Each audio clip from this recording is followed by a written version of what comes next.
la fragilité. À Lourdes, cela prend une dimension toute spéciale. Sainte Bernadette, elle était toute simple, elle était fragile aussi, fragile dans sa santé, fragile dans son histoire. Et puis toute simple devant Marie, elle aussi toute simple. Et quand on est à Lourdes, on peut regarder plus facilement notre fragilité. D'abord, il y a ce climat de paix, de fraternité aussi entre les pèlerins, non seulement à l'intérieur du groupe, mais bien au-delà. Et il y a ce climat de confiance qui fait qu'on peut être soi-même. On n'a pas besoin de jouer un personnage.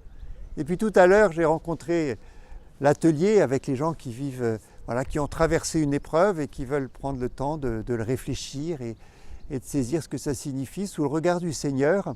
Et on a commenté Emmaüs.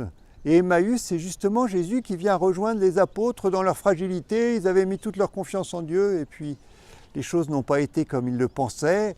Jésus est mort, tout est perdu et puis ils vont le découvrir ressuscité. Jésus nous rejoint dans nos fragilités. Et justement, dans ce pèlerinage, c'est accueillons la vérité de nos vies, avec aussi leurs limites, leurs fragilités, les péchés. Tout à l'heure, nous avons célébré le sacrement du pardon, et puis d'accueillir aussi cette présence de Jésus ressuscité qui marche à nos côtés, et c'est ça notre vraie force.